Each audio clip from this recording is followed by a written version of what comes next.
Recording की मैं permission भी वैसे सबको दे रहा हूँ कि आप लोग भी रिकॉर्डिंग जो है वो कर सकते हो।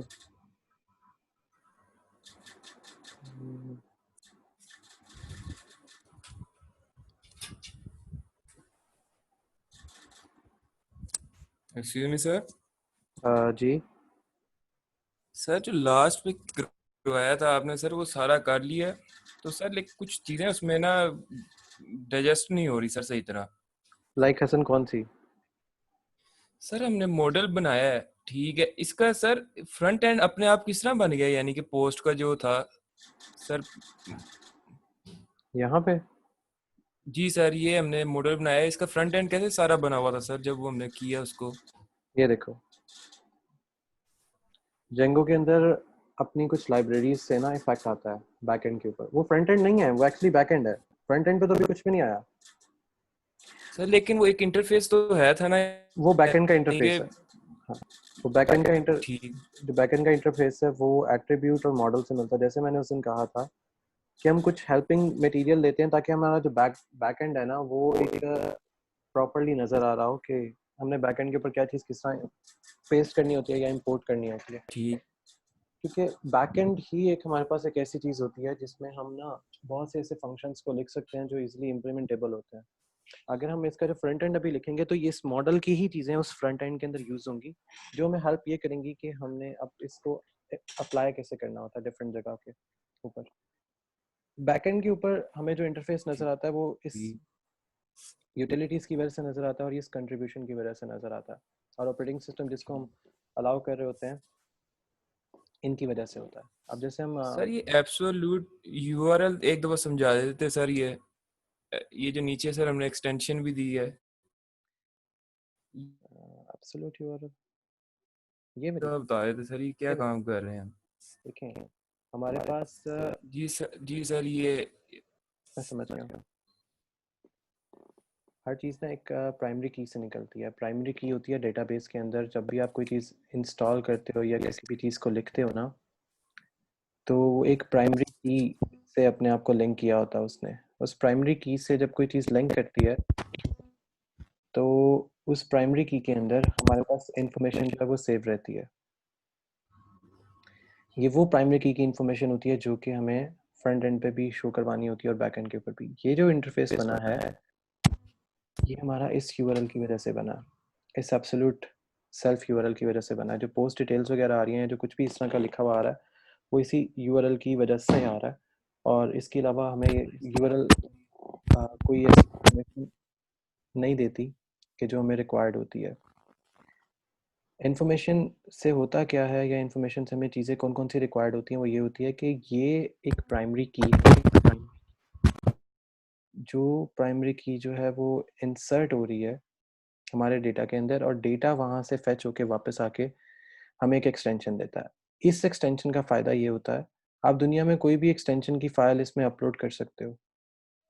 ये फ़ाइल है, आपने इसमें इमेज अपलोड करना है, आपने इसमें जैसे ये पीडीएफ है, मैं जैसे एक ये पीडीएफ अपलोड कर देता हूँ, ये 3 MB का है। अगर मैं ये भी इस पर अपलोड करता हूँ, मैं इसका टाइटल देता हूँ मशीन लर्निंग का ML और डेट आ गई। ऑथर मैं यहाँ पे दे देता हूँ जैसे हम हुक्स से हैं, हुक्स एक ऑथर है, सेव एंड कंटिन्यू एडिटिंग कर दूंगा तो ये ऑटोमेटिकली मेरे पास ये पोस्ट सेव हो जाएगी। इसमें दुनिया की कोई भी एक्सटेंशन जो है वो सेव की जा सकती है। अब जैसे पोस्ट में आते हैं तो 2 हमारे पास पोस्ट बैक एंड के ऊपर बन चुके हैं। अब इसका फ्रंट एंड इसके साथ कनेक्ट करते हैं तो आपको ऑटोमेटिकली आइडिया हो जाएगा इसका फ्रंट एंड इसके साथ कैसे काम करता है। जब हम इसके बैक एंड के ऊपर आते हैं तो यहाँ पे प्रोफाइल पिक्चर्स के अलावा आप ये देखेंगे फाइल्स भी अपलोड हो गई हैं जिसमें अब एक ये पीडीएफ की फाइल भी डेटाबेस में अपडेटेड हो चुकी है फाइल्स की इस पोस्ट के अंदर। तो इन सारी चीज़ों का यूज़ करने का ये फ़ायदा होता है कि अगर आप को नहीं पता कि आपका यूज़र जो है वो किस तरह की यूआरएल जो है वो अपडेट कर सकता है या क्या फ़ाइल उस पे अपलोड कर सकता है। तो हम इस तरह की एक्सटेंशंस को यूटिलाइज़ करते हैं ताकि यूज़र को हम जितनी फैसिलिटी प्रोवाइड कर सकें वो उसका फ़ायदा है। यूज़र की फैसिलिटी होने का फ़ायदा ये होता है कि यूज़र किसी भी तरह किसी भी एक्सटेंशन को अपलोड कर सकता है और उस एक्सटेंशन के अंदर कोई भी किसी भी तरह की फ़ाइल हो सकती है। सिर्फ वायरस की फ़ाइल ये डिटेक्ट करके ऑटोमेटिकली बंद कर देगा। कैसे? क्योंकि यहाँ पे ये रिवर्स कॉल की गई है। रिवर्स की कॉल करने का मकसद ये होता है, अगर कोई फ़ाइल जो एन्क्रिप्टेड है, ये जो वायरस वाली फ़ाइल है, वो इसमें अपलोड नहीं हो सकती। रिवर्स का फंक्शन हमें ये काम करके बताता है। अब आते हैं इसके फ्रंट एंड को डिज़ाइन करने में, जो एक्चुअली आपको रिक्वायर्ड भी है इसका फ्रंट एंड, क्योंकि अभी हमने फ्रंट एंड कुछ नहीं बनाया था। इसका फ्रंट एंड बनाते हैं ताकि आपको ये आइडिया हो जाए एक्चुअली फ्रंट एंड इसका किस तरह काम कर रहा होता है। जैसे ये टेम्पलेट्स हैं, टेम्पलेट के अंदर अब जितने भी फ्रंट एंड, ये जैसे भी जो फ्रंट एंड कंप्लीट होता है, मैं आपको बताता हूँ। ये फ्रंट एंड जैसे अबाउट HTML है, इसमें सिर्फ इतना सा था जिसमें हमने अबाउट पेज या अबाउट अस लिखना था। अब यहाँ पे एक इंडेक्स का पेज बनाते हैं जिसमें इस कंप्लीट फ्रंट एंड को ऐड अप करते हैं कि ये कंप्लीट फ्रंट एंड जो है वो इसमें किस तरह ऐड अप किया जाता है या इस तरह इसमें ऐड होता है। तो इसका नाम मैं बनाऊंगा, क्योंकि ये होम की फ़ाइल होगी, होम पेज होगा, तो ये home.html आ जाएगा। अब इसमें वो कंप्लीट फ्रंट एंड आएगा जो हमें रिक्वायर्ड है। base.html में तो हमने एक बना बनाया अभी फ्रंट एंड अपडेट किया हुआ है। इंडेक्स के अंदर भी अभी कुछ नहीं है, तो अभी हम सिर्फ होम के अंदर वो टेम्पलेट बनाते हैं जो हमें एक्चुअली बैक एंड के ऊपर, बैक एंड से हमें रिक्वायर्ड है। तो अब इसमें आते हैं और मैं आपको बताता हूँ कि इसका फ्रंट एंड जो है वो लिखा कैसे जाता है। सो एक्सटेंड्स, क्योंकि अब फ्रंट एंड लिखने लगे हैं तो ये डेफिनेटली जी जी ऐसा था कि ना सर प्रोग्राम करते टाइम सर काफ़ी एरर्स वगैरह आते हैं, तो सर एक सेटिंग में जाके रेस्ट फ्रेमवर्क और कोड ऐप डॉट कॉन्फ़िग किया, उसके बाद Python manage dot make migration किया, तो सर एरर आ रहा है उसके बाद शेरोज, टेस्टिंग में तो ऐसा। एक मिनट, मैं आपका वो एरर ना दूर कर देता हूँ। अभी ना मैं एनीडेक्स, आपके पास अगर है तो आप एनीडेक्स अपने पास इंस्टॉल कर लो, तो मैं ना उसके थ्रू जो एरर अगर आपको कोई आ रहा है तो उसको मैं खुद ही रिजॉल्व कर दूंगा। ठीक है? ओके सर, सर इंस्टॉल है सर, आपसे करवाएं ठीक तो है, मैं सर। इसके बाद आपका ना रिजॉल्व कर देता हूँ। ओके। अच्छा, तो अब ये जैसे हमारे पास है तो हम इसको कोड ब्लॉक से, हमें क्या चीज़ चाहिए, हमें चाहिए base.html। अभी हम अपनी base.html लिखेंगे ताकि हम लोगों को आइडिया हो जाए कि हम लोगों की रिक्वायरमेंट क्या है, हम उस रिक्वायरमेंट के साथ इसका सारा काम चलाएंगे। मैं यहाँ पे जो कंटेंट है, ब्लॉक कंटेंट, ये मेरा वो कंटेंट है जो मुझे ऐड अप करना है या वहाँ से उसको निकालना है उस कंटेंट को। तो मैं ब्लॉक कंटेंट रखूँगा यहाँ पे। अब ब्लॉक कंटेंट में मेरे पास चीज़ें आएंगी क्या क्या, व्हाट आई नीड, कौन कौन सी चीज़ें मुझे चाहिए। मुझे चाहिए पहले फॉर पोस्ट, इन पोस्ट, कौन कौन सी पोस्ट्स रिक्वायर्ड होंगी, मतलब मुझे उस यूज़र की कौन कौन सी इंफॉर्मेशन रिक्वायर्ड हो सकती है। तो मैं पहले अपना डेव बना लूँगा, डेव की क्लास जनरेट करूँगा। क्लास में मेरे पास क्या आएगा ना, क्लास में मेरे पास हर चीज़ अवेलेबल होगी, लेकिन मैंने अपने पोस्ट पे जंप करना होगा, तो मैं इसको जंपट्रॉन पे रखूँगा ताकि मैं अपनी चीज़ें इजीली जंप करवा सकूँ। मैंने चीज़ें जंप करवाना स्टार्ट की। मैं बैकग्राउंड उसका डिसाइड करता हूँ, बैकग्राउंड इसका टोटल प्योर वाइट होगा। बैकग्राउंड मेरा वाइट आ गया। अब वाइट बैकग्राउंड की वजह से, ताकि मेरा इंटरफेस थोड़ा सा बेटर लगे, तो मैं शेडो लॉन्ग ग्राउंड कर दूंगा। शेडो लॉन्ग ग्राउंड करने से फ़ायदा ये होगा कि कोई भी मेरा अगर बैकग्राउंड जो शेडेड है, मतलब अगर मैं खुद भी अपना बैकग्राउंड लगाता हूँ और उस बैकग्राउंड से मैं अपनी कोई इन्फॉर्मेशन भी गेट करता हूँ, अगर वो शेडेड बैकग्राउंड होगा तो मुझे वो सिर्फ उतनी इन्फॉर्मेशन देगा जितनी मुझे रिक्वायर्ड होगी, और उस रिक्वायर्ड इन्फॉर्मेशन से मुझे सिर्फ वो चीज़ें मिलेंगी जो मैं वहाँ पे शो करवाना चाहूँगा। अब शो करवाने में मुझे इन्फॉर्मेशन कौन कौन सी रिक्वायर्ड होगी और कौन कौन सी नहीं रिक्वायर्ड होगी, वो हम साथ साथ इसमें अपडेट करते जाएंगे। जैसे आप देख सकते हैं कि मैंने अपना सर्वर जो है वो अभी ओपन किया हुआ, मैंने उसको क्लोज नहीं किया। मेरा सर्वर रनिंग पोजीशन में है। उसकी रीज़न ये है कि कहीं पे अगर मैं कोई एरर जनरेट करूँगा या एरर जनरेट होता है, वो ऑटोमेटिकली यहाँ पे मुझे शो कर देगा। तो अब यहाँ पे मैं आर्टिकल, एक रेफरेंस आर्टिकल यहाँ पे स्टार्ट कर दूंगा, जिसकी मैं क्लास ही बना लेता हूँ, ज़्यादा बेटर है कि जो यहाँ पे मेरे पास मीडिया फाइल्स अपलोड हो रही हैं वो भी मुझे फ्रंट एंड पे शो होना शुरू हो जाए। मीडिया, उसके अंदर जो भी कंटेंट है उसका जो सेक्शन है उसमें कुछ भी इंफॉर्मेशन है वो शो हो जाए in the form of shadow की जो बार बनेगी उसमें। कैसे बनेगी? अभी जैसे ये बार बनेगी, आप लोग खुद देखते रहना कि इसमें क्या चीज़ कैसे आ रही है। मैंने एक टैग लिया, उसमें रेफरेंस कोड करने लगा हूँ। रेफरेंस कोड करने के बाद what I am going to do is, मैं यहाँ पे जो ऑथर, मतलब जैसे आप लोग हैं जैसे या मैं हूँ, मैं कोई भी चीज़ पोस्ट करता हूँ, if I am going to do post dot author dot, उसकी पहले आ जाएगी PROFILE प्रोफाइल पिक्चर आ जाएगी, image डॉट URL आ जाएगा पहला, और image URL के बाद सपोज कि आप में से कोई लोग अपनी इमेज अपलोड नहीं करते, ज़्यादातर ऑथर होते हैं वो अपनी इमेज अपलोड नहीं करते, तो मैं टारगेट को साइन कर दूंगा, target is equals to blank कर देते हैं फ़िलहाल, क्योंकि पिक्चर यूज़र को कहते हैं खुद अपलोड करे। पिक्चर के लिए जैसे हमने कहा कि यूज़र अपनी इमेज अपनी खुद अपलोड करे, SRC इमेज, उस इमेज के अंदर क्या चीज़ होगी,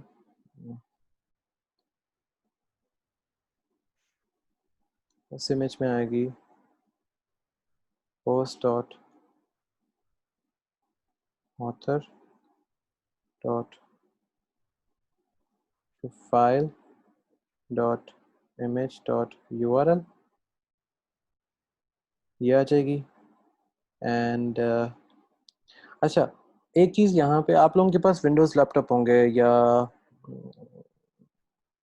इसमें एक और चीज़ है, टेस्टिंग ही करते हैं, मैं इसको ना एक ऑल्टरनेटिव टेस्टर दे देता हूँ, ALT ऑल्टर। इस टेस्ट से क्या होगा, अगर कोई चीज़ आपके उस पर इंटरफेस पे ओपन नहीं होती ना, सपोज करें कि कोई चीज़ आपके इंटरफेस पे ओपन नहीं हो रही, एक मिनट, यहाँ से चीज़ रह गई, ये इधर ही आएगी और यहाँ से ये एक काम हो जाएगी। अगर टेस्ट नहीं हो रही कोई चीज़ तो हम क्या करते हैं, एक ऑल्टर का टैब बना के छोड़ देते हैं और एक क्लास में कॉल कर लेता हूँ,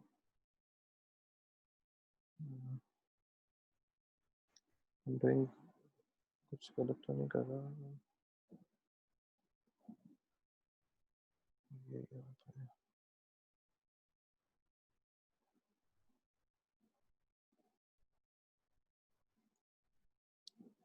ठीक हो गया, ऑल्टर क्लास सही है।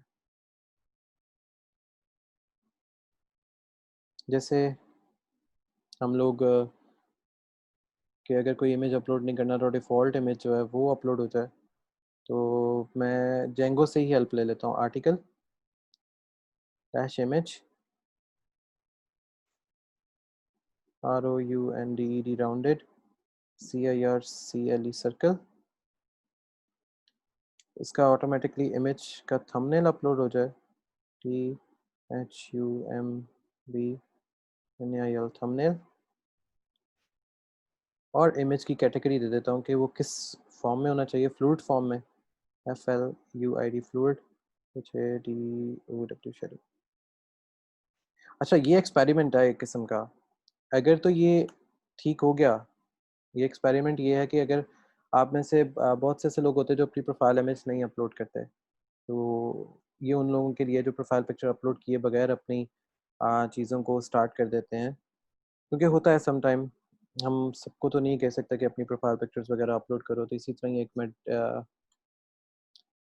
इसको ऐसे नहीं करना, मैं कि इसको ऐसे कर लेते हैं आप, डिव क्लास, अगर तो वो प्रोफाइल अपलोड करता है मीडिया डैश बॉडी से प्रोफाइल अपलोड होगी। अच्छा, अपलोड होने के बाद यहाँ पे उसकी इंफॉर्मेशन आ जाएगी। अच्छा, यहाँ पे HTML आप देख रहे हैं कि यहाँ पे थोड़ी सी डिफरेंट तरीके से लिखी जा रही है HTML। उसकी रीज़न ये है कि ये जेंगो में अब हम HTML लिख रहे हैं, ये जेंगो HTML इसको कहते हैं, ARTICLE article dash metadata डीफ्लेक्स, और डीफ्लेक्स की बाद जस्टिफाई करूँगा कंटेंट को, वो सारा कंटेंट जो इसके इंटरवीन चल रहा है, इस पूरी पोस्ट के बीच में चलेगा। अब सपोज करते हैं कि एक बंदा है, उसको नहीं पता कि how to upload a post, या उस पर क्या लिखना चाहिए क्या लिखना नहीं चाहिए, तो मैं उसको एक रेफरेंस दे दूंगा कि वहाँ पे क्या लिखना है और क्या नहीं लिखना। So it's going to be like this way. मैं यहाँ पे इसको बता देता हूँ MR मिस्टर फॉर टू, कि अगर उसका अपना नाम है तो यहाँ पे लिखे to for a tag, reference ID अगर रेफरेंस है उसका कहीं से तो वो रेफरेंस है तो वो URL से अपने आप को पिक करे। इसको कहते हैं रेफरेंस URL। URL जो यूज़र डैश पोस्ट थी उसमें जाए, post dot author dot user name, इसको पिक करें। इसको पिक करने के साथ साथ मैं यहाँ पे एक टैग दे देता हूँ, जो भी हेडिंग दे देते हैं, टैग की बजाय एक हेडिंग बना देते हैं H2,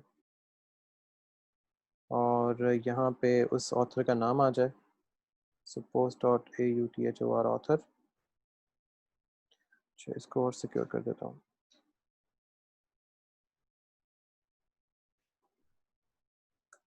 उस ऑथर का नाम आ गया,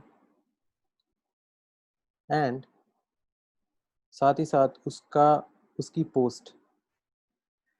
ये दिखने में थोड़ी सी अजीब है कि ये लिखी कैसे जा रही है, लेकिन जब ये लिख के सामने आएगी कोई चीज़ें तो ये बिल्कुल वैसे ही होगी जैसे आप नॉर्मल HTML के साथ काम कर रहे होते हैं। लेकिन हाँ, ये दिखने में नॉर्मल इस वजह से नहीं है कि ये जेंगो है, ये प्योर जेंगो है। इसको कहते हैं जेंगो का, पाइथन का फ्रेमवर्क जेंगो। तो यहाँ पे मैं दे दूँगा पोस्ट डॉट जिस डेट से अपलोड की गई, डेट अपलोडेड,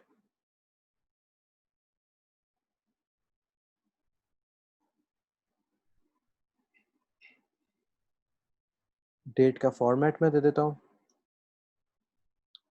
उस फॉर्मेट में FD और ईयर। F फॉर्मेट है, F फॉर फॉर्मेट, D से डे और ईयर से ईयर।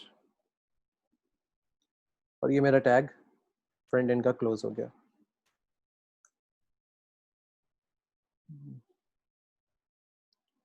ओके, अगर पोस्ट हुई है, अब मैं यहाँ पे बाकी सारी चीज़ें क्विट करता हूँ। इफ पोस्ट डॉट फाइल, अगर कोई चीज़ पोस्ट हुई है तो मुझे उस पोस्ट तक ले जाओ जो पोस्ट मैंने की है। पोस्ट तक लेके जाने के लिए मुझे पोस्ट की फाइल चाहिए जो ऊपर हमने रखा। Post dot file dot URL, उस URL तक मुझे ले जाओ जहाँ पे वो चीज़ पोस्ट हुई है। और अगर कोई बंदा उसको डाउनलोड करना चाहे तो डाउनलोड की क्लास बना लेते हैं ताकि वो इजीली वहाँ से कुछ भी अपने लिए डाउनलोड कर सके। टेक्स्ट डॉक टेक्स्ट जस्टिफाई,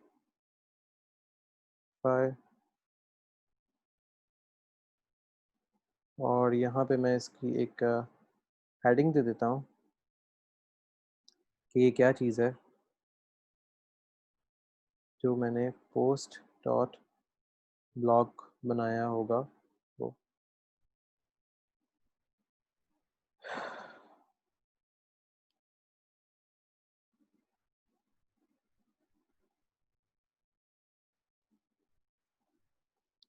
और मेरी पोस्ट यहाँ पे एंड इफ पे आ गई।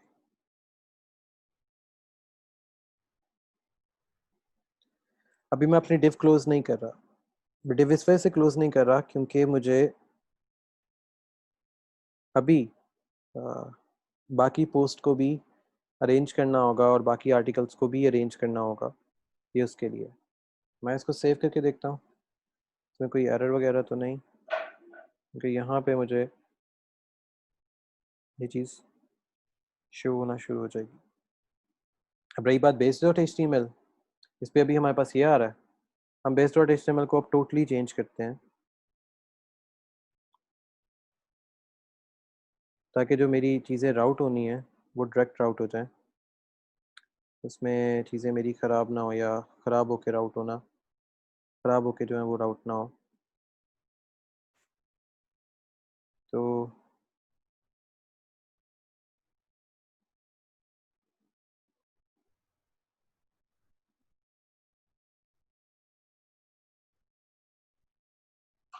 मैं अब एक फ़ाइल बनाता हूँ इसी के अंदर बेस डॉट एचटीएमएल के नाम से, बेस HTML5। इस बेस डॉट एचटीएमएल को पहले यहाँ से इधर कॉपी करके देखता हूँ कि ये रन होती है या नहीं, क्योंकि मुझे ये वाली बेस डॉट एचटीएमएल है, इसको डिलीट करना है और मुझे इस इंडेक्स डॉट एचटीएमएल को भी अब यहाँ से डिलीट करना है। और मैं इसको सेव करके सेव किया,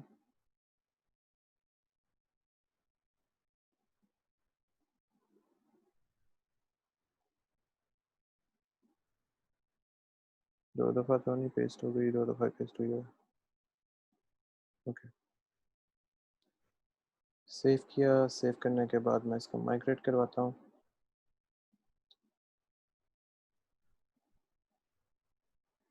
ओके, और रन सर्वर करते हैं। तो एग्जैक्टली ये क्रैश करती है।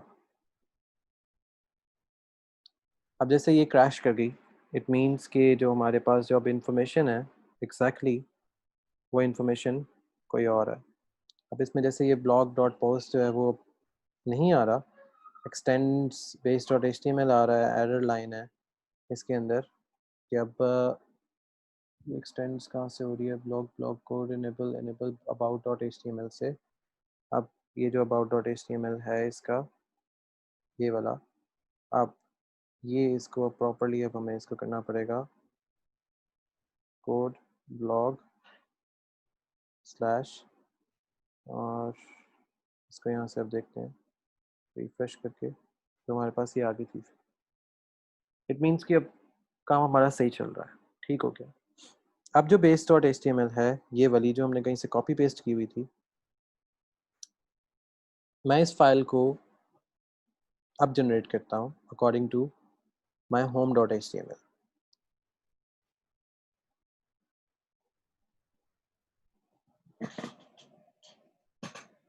ताकि हमें वो इंटरफेस नज़र आए जो एक्चुअली अब हमें चाहिए।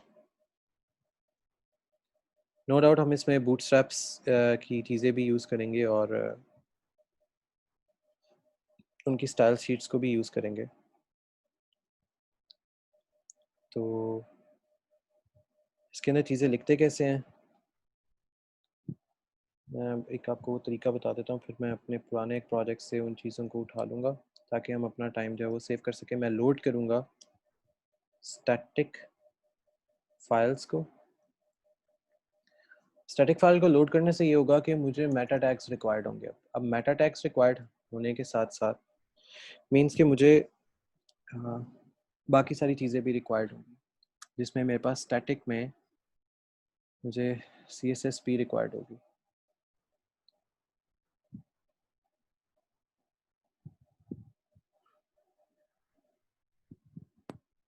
अब बजाय इसके कि मैं कंप्लीट CSS जो है वो आपको लिखने का एक तरीका बता देता हूँ, उसके बाद ये CSS की फ़ाइल और बेस की जो फ़ाइल होगी मैं ट्राई करता हूँ कहीं से अपने प्रोजेक्ट से ही उसको पिक कर लूँ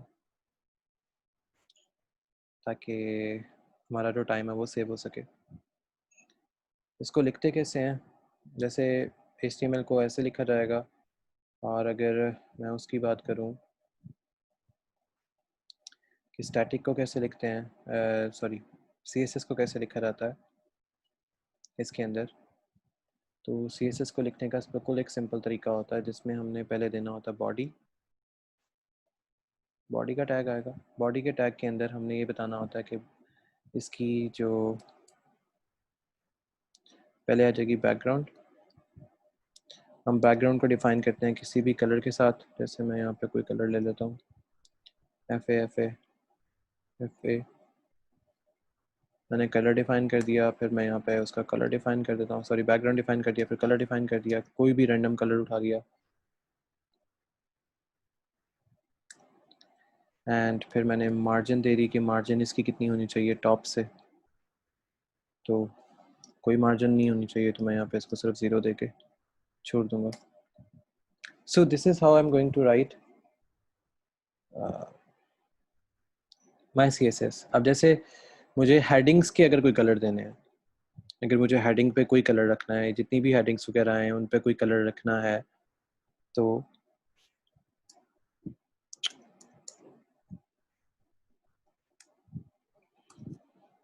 हेडिंग्स का अगर मुझे कलर रखना है तो जितनी भी हेडिंग्स हों, जैसे H1 है, H2 है, फिर H3 है, फिर H4 है, फिर H5 है, जितनी भी हेडिंग्स आएंगी कॉमा H6 तक जो भी हेडिंग आए, उसमें हमने जो कलर डिफाइन करने होते हैं, कलर्स अगर हम डिफाइन करें तो कौन कौन सा कलर डिफाइन होगा, उसमें सभी हेडिंग्स पे ये वाला कलर डिफाइन हो जाएगा। अब डिपेंडेंसी है कि हम कलर किस किस तरह के कलर्स को यहाँ पे डिफाइन करेंगे या किस किस तरह के कलर्स को यहाँ पे डिफाइन किया जा सकता है। आप अपनी मर्जी से कलर भी डिफाइन कर सकते हैं। तो इस तरह हम अपने CSS के चीज़ों को लिखते हैं। अब जैसे आपने कोई मार्जिन लाइन्स या इस तरह की कोई चीज़ देनी होती है, आप वो भी इसमें ऐड अप कर सकते हैं। बस यही है कि हमें इसमें जो कलर कम्बिनेशन होता है और कलर थ्योरी होती है उसका ध्यान रखना पड़ता है, ताकि हम अपनी सारी जो है वो CSS और ये सारी चीज़ें इसमें बहुत ईजीली लिख सकें। जैसे I am going to find out कि मैं इजीली किस में से CSS को पिक कर सकता हूँ। Let me check.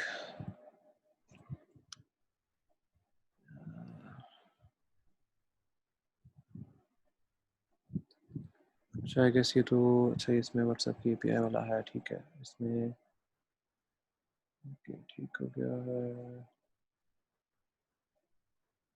Static, yes, इसमें से एक CSS फाइल मिल जाएगी मुझे, main.css। मैं डायरेक्ट इसको ही यहाँ पे इंपोर्ट करवा देता हूँ, रीफैक्टर कर लेता हूँ। Okay, overwrite. Okay, error generate हो गया, उसने ओवरराइट नहीं किया। लेट्स सी कि ओवरराइट होती है कि नहीं होती। नोप, इट्स नॉट ओवरराइडिंग। मीन्स कि मुझे यहाँ पे फिर CSS मेन बनाना पड़ेगा, main.css। मुझे इस फाइल को ओपन ही करना पड़ेगा। ओके, सो मैं यहाँ से इसको कॉपी करता हूँ। कॉपी करने के बाद मैं इसको यहाँ पे पेस्ट कर देता हूँ।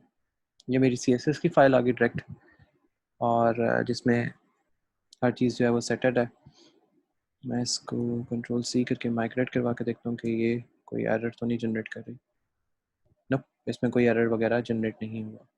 अब मुझे सिर्फ base.html चाहिए जो मैं यहाँ पे इजीली शो कर सकूँ। तो इसी प्रोजेक्ट की मैं अगर बेस आप अपनी मर्ज़ी से भी लिख सकते हैं, सो इसमें कोई इतना बड़ा इशू नहीं आता।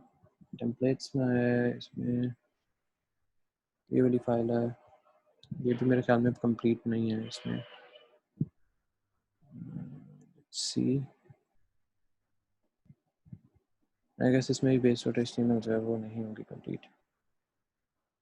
यप, इसमें भी कुछ टैग्स हैं कंप्लीट, ये भी नहीं है। लेट्स सी, इसको कॉपी करके देखते हैं कि ये काम करती कितना है। होप्स हो कि ये काम कर जाए।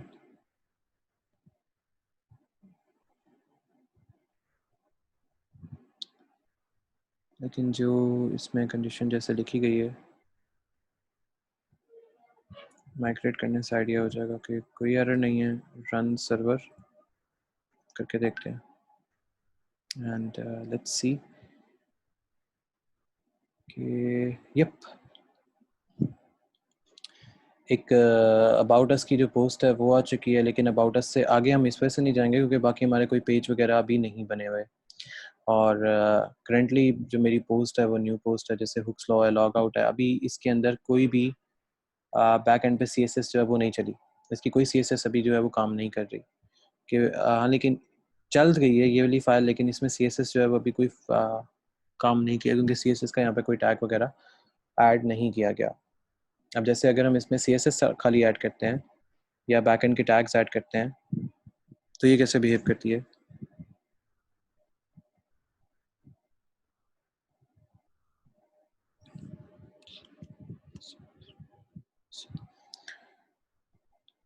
अगर हम खाली इसमें सिर्फ बैकएंड की क्यूरीज वगैरह अगर ऐड करें तो अगर मैसेज कंटेनर, बल्कि इसको भी ट्राई करते हैं कि पिक करके मैप कर लेते हैं। लेट मी हैव इट, क्योंकि इससे टाइम हमारा बहुत ज़्यादा बचेगा और टाइम बचाने के लिए हमें बाकी सारा कुछ करना पड़ता है, क्योंकि बाकी इसको कैसे लिखना होता है मैं आपको साथ साथ बताता जाऊँगा, क्योंकि हमने जो जेंगो का जब अपना एक ई-कॉमर्स भी स्टार्ट करनी है उसमें भी ये सारी चीज़ें जो हैं हमें नज़र आ रही होंगी। तो web post, web blog, blog में टेम्पलेट्स में page.html में सारा कोड लिखा है या नहीं लिखा, इसमें भी नहीं लिखा हुआ, इट मीन्स कि हमें लिखना ही पड़ेगा।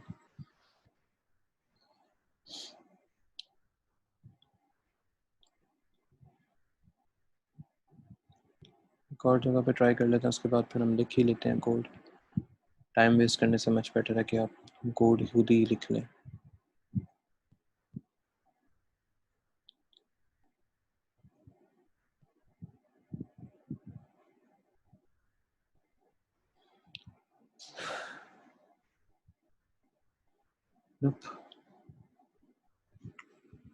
इट्स मच बेटर कि अब खुद ही लिखना पड़ेगा।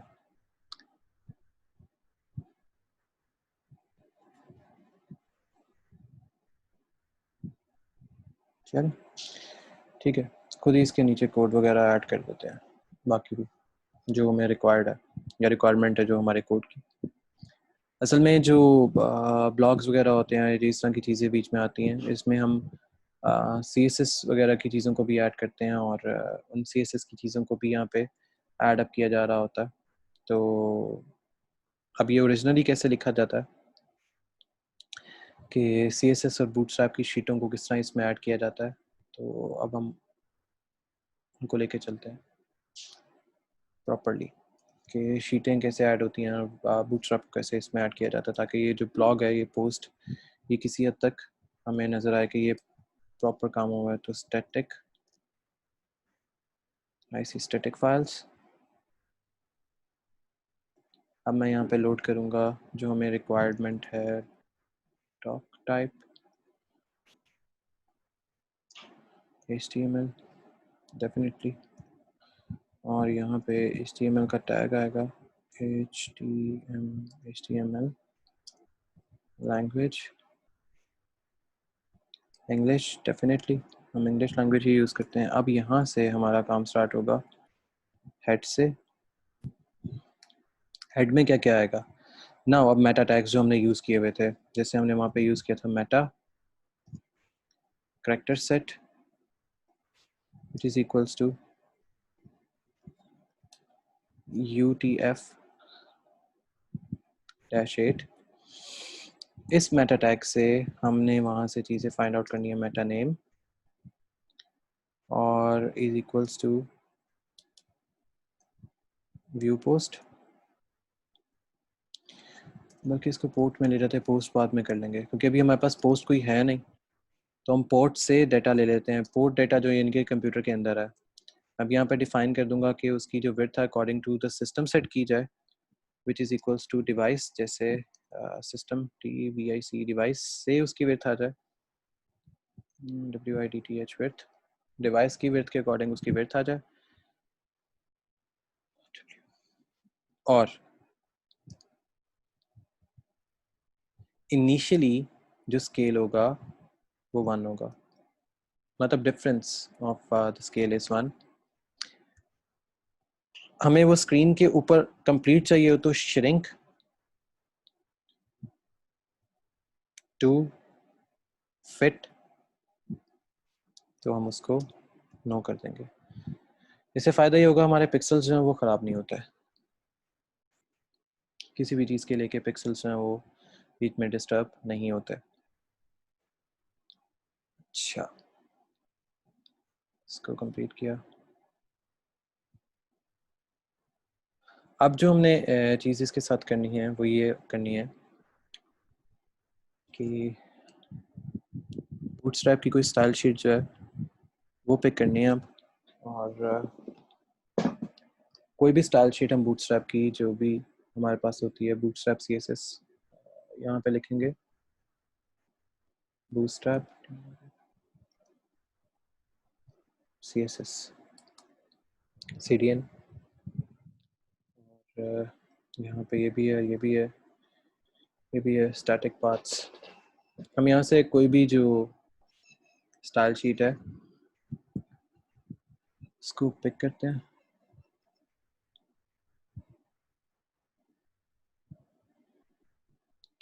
जैसे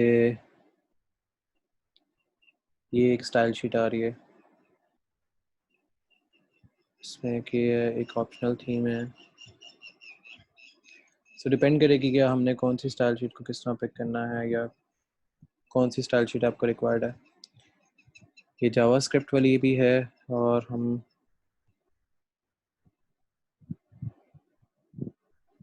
अभी जावास्क्रिप्ट हमारे पास कुछ नहीं है, ऑप्शनल थीम है, इसको अप्लाई करके देखते हैं कि ये वाली हमारे साथ कैसे एक्ट करती है। मैं यहाँ से इसको कॉपी करूँगा, कॉपी करने के बाद मैं इसको यहाँ पे पेस्ट करूँगा। एक मेरे पास ये आ गई स्टाइल शीट बूटस्ट्रैप की। एक फॉन्ट अगर हमें रिक्वायर्ड है तो फॉन्ट कौन सा होना चाहिए, और फॉन्ट की जो शीट स्टाइल है वो क्या होना चाहिए। तो यहाँ पे हम दोबारा आएंगे, यहाँ पे फॉन्ट को देखेंगे, फॉन्ट वाले कहाँ पे आ रहे हैं।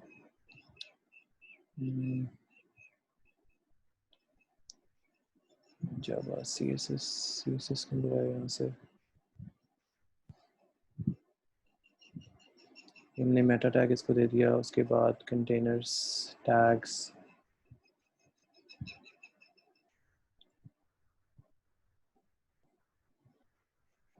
जैसे कि यहाँ पे डायरेक्ट फॉन्ट का मिलना, forms block button CSS stop.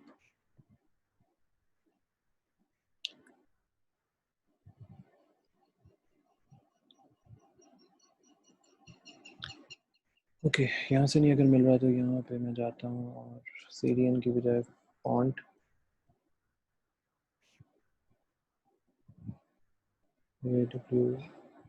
Font awesome,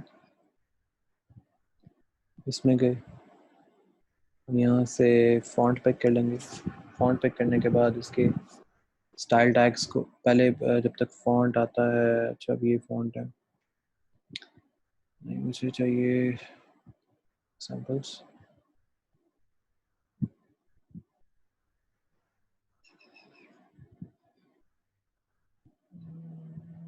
अभी हम फॉन्ट को छोड़ते हैं, अभी डायरेक्ट जो है फॉन्ट जो है वो जो हमें रिक्वायर्ड है वो यहाँ पे नहीं है। ओके, खैर है, फॉन्ट को लिंक अभी बाद में कर लेंगे। मैं पहले यहाँ पे जो स्टाइल शीट है उससे स्टैटिक फाइल को लिंक दे देता हूँ। So I am going to link जो मेरे पास STY वाली स्टाइल शीट है उसे रेफरेंस में निकालता हूँ। रेफरेंस कहाँ पे मेरा जाएगा, जहाँ से मेरी पोस्ट अब अपलोड होने वाली है या होगी, तो कहाँ से अपलोड होगी, स्टैटिक, जैसे हमने ऊपर बताया उसको, कोड ब्लॉग, कोड ब्लॉक में है main.css, ये चीज़, एंड टैग। और यहाँ पे अब मैं देता हूँ कि if title टाइटल अगर कोई है तो title टाइटल का जो टैग है मेरा उसमें शो करो माय ब्लॉग और टाइटल को गेट करो title टाइटल। गेट करने के बाद else में जाएंगे, यहाँ पे अगेन title टाइटल मेरे पास आएगा और मैं इसको कहूँगा Django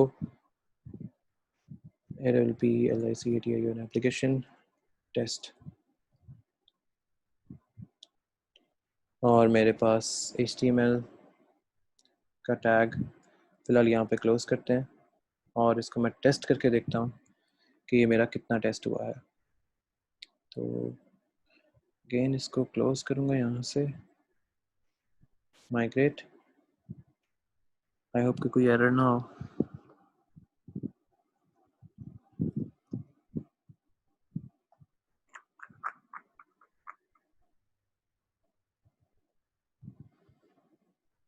ओके, कोई एरर नहीं है। रन सर्वर,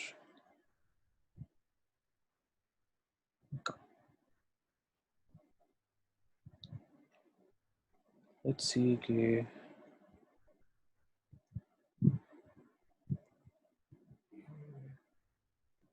वैसे तो इसने टेम्पलेट ही दिखाया, मीन्स कि कोई ना कोई एरर जनरेटेड है टेम्पलेट की रिगार्डिंग, कोई चीज़ सही से नहीं बैठी। यहाँ पे क्या एरर है? इफ टाइटल में क्या एरर है?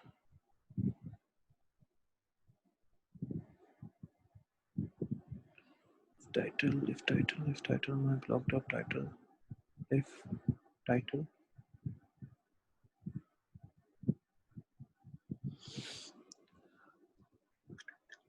अच्छा, हमने फॉन्ट नहीं दिया था, फॉन्ट लिखना पड़ेगा। फिर मैं इसको यहाँ पे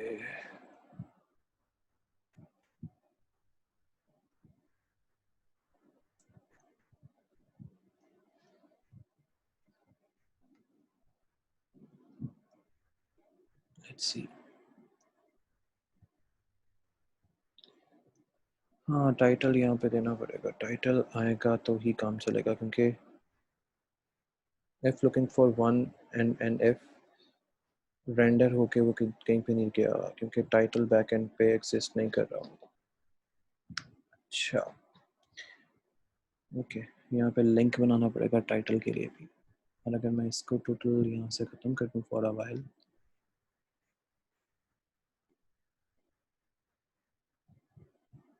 तो हमें ये इंटरफेस ऐसे मिलेगा, बिल्कुल खाली, क्योंकि बैकग्राउंड सेट है, बैकग्राउंड के साथ ये चीज़ें सेट हैं, लेकिन उसमें कोई चीज़ नहीं है टाइटल और ये सारा कुछ। यानी कि इट मीन्स कि हमें यहाँ पे टाइटल बार, टाइटल टैग देना पड़ेगा, और टाइटल के लिए फॉन्ट स्टाइल और बाकी सारी चीज़ें ढूंढनी पड़ेगी। ओके, और अगर मैं बैकग्राउंड का कलर यहाँ से चेंज करता हूँ,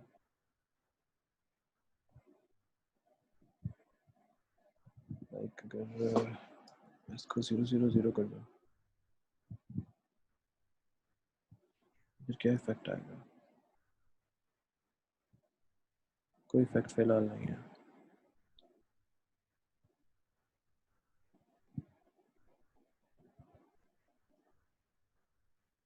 zero zero zero zero zero padding padding padding padding, okay done,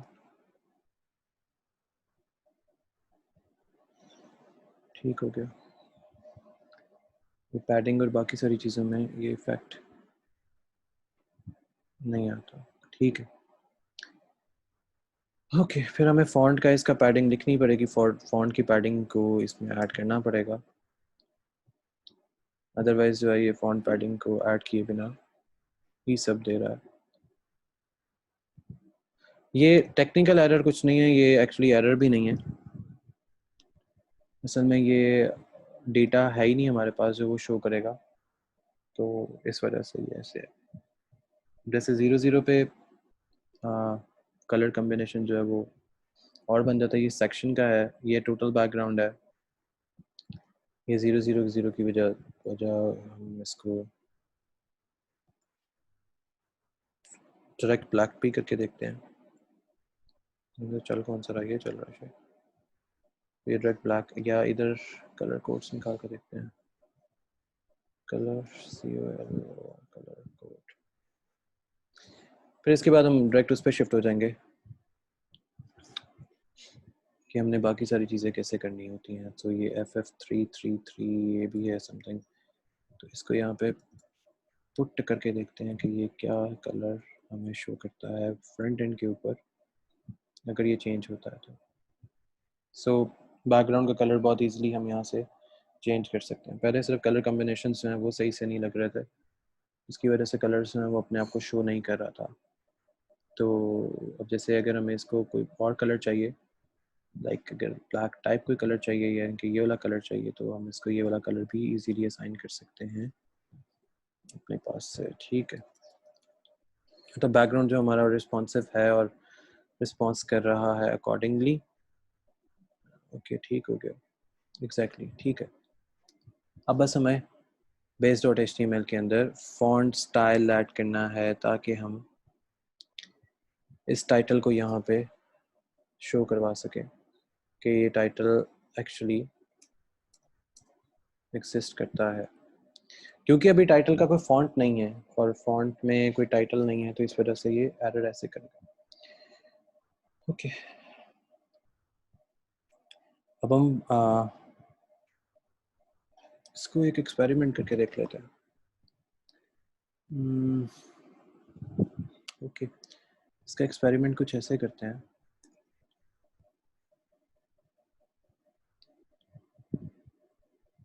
hope so के ये काम कर जाए, होप सो के ये काम कर जाए। Link rail STYLE style sheet, style sheet से HREF रेफरेंस, रेफरेंस कहाँ जाएगा? रेफरेंस हम ऊपर वाले को ही सेंड कर देते हैं। लाइक कैसे? HTTPS, मैं यहाँ पे करता हूँ use dot font AWESOSOME.com/ release release / कोई भी वर्जन दे देते हैं, वर्जन V 5 पॉइंट एनीथिंग, क्योंकि लेटेस्ट मेरे ख्याल में शायद 6 समथिंग चल रहा है। तो टेस्ट करने में क्या है वैसे, CSS सारी CSS ही उठा लो, देखते हैं अब ये क्या एक्ट करता है ये फ्रंट एंड के ऊपर। अगेन इफ टाइटल पे ही एरर है, if title my blog, if title, इसमें इंडेंटेशन तो नहीं कोई गड़बड़ कर गई। ओ हाँ, ये ना जैसे CSS को बंद नहीं किया, ये CSS यहाँ से बंद हो गई, बाकी तो क्लोज है, ये भी क्लोज है, वो भी क्लोज है। लेट्स सी, अगेन टाइटल है। ओके, इसको करेक्ट करते हैं कि ये एक्चुअली एरर है क्या और ये क्यों जनरेट है।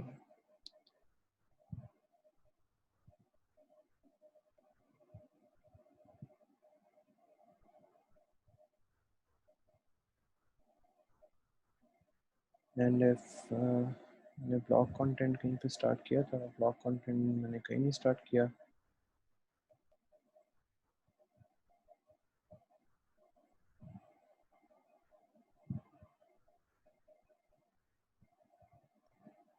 नाउ दैट्स द फैक्ट जो शायद मुझे इस पे फैक्ट नहीं करने देगा। इसका एक टेस्ट लिखते हैं, होप के टाइटल के टेस्ट के काम आ जाएगा। मैं यहाँ पे एक टैग शुरू करता हूँ BODY बॉडी का, एंड ये उस बॉडी के अंदर टेस्ट कर लेते हैं। SERI PT script अगर मैं लिखता हूँ src which is equals to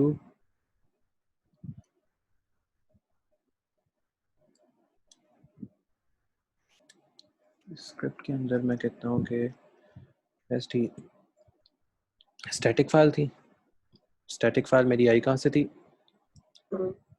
code blog main.js okay और बॉडी और HTML बल्कि इसके नीचे जाके क्लोज करते हैं, HTML इसके नीचे क्लोज की। अब टेस्ट करते हैं इफ टाइटल वहीं का वहीं है। अच्छा इफ टाइटल ब्लॉग टाइटल से गया टाइटल माय ब्लॉग। एक्चुअली इसका यहाँ पे एक चीज़ प्रिंट होनी चाहिए कि टाइटल में हम जो चीज़ दे रहे हैं वो माय ब्लॉग है और माय ब्लॉग जो है वो टाइटल के साथ प्रिंट हो जाना चाहिए। अब लेकिन ये प्रिंट क्यों नहीं कर रहा, इसमें टी टाइटल भी है, माय टाइटल टाइटल ब्लॉग में माय ब्लॉग है, माय ब्लॉग टाइटल कि नहीं है तो एल्स में टाइटल प्रिंट कर दो और एंड एफ कर दो। ओह अच्छा अच्छा अच्छा अच्छा अच्छा अच्छा अच्छा अच्छा अच्छा, मेरा ख्याल है कि गड़बड़ हुई है। वो यहाँ पे है शायद, अच्छा अच्छा अच्छा अच्छा अच्छा वही एक गड़बड़ है। एंड इफ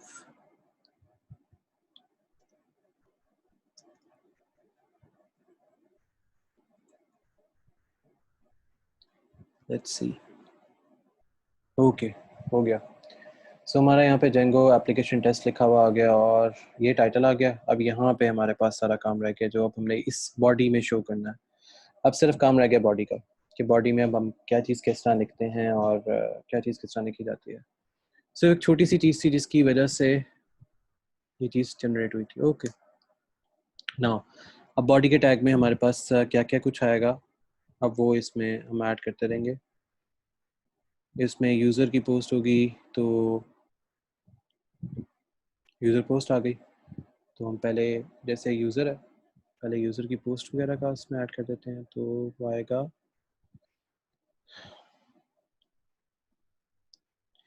जेंगो के अंदर एक चीज़ जो मच इम्पॉर्टेंट होती है वो ये होती है कि आप इसके साथ कैसे करते हो। तो इस यूज़र जो है वो अगर ऑथेंटिकेटेड यूज़र है तो वो क्या चीज़ कैसे एक्ट करेगा वो डिपेंड करती है। Just give me a minute.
अच्छा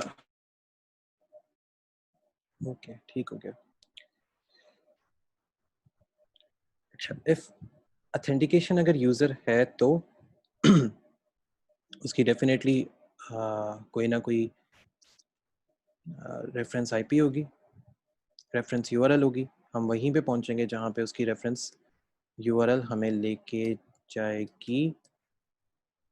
अच्छा वो रेफरेंस यूआरएल कहाँ पे हो सकती है? रेफरेंस यूआरएल या तो वो स्टैटिक के अंदर होगी, तो मैं स्टैटिक को जैसे यूज़र डैश पोस्ट बना देता हूँ स्टैटिक को कि वो किस चीज़ की पोस्ट है, यूज़र की पोस्ट है, और उसका एक बटन बनाते हैं क्लास इक्वल्स टू, ये एक बटन आ गया। बटन का टेक्स्ट जो है वो txt टेक्स्ट में वाइट रख देता हूँ। टेक्स्ट हो गया वाइट एंड उसका टैग हमें m2 रख दिया।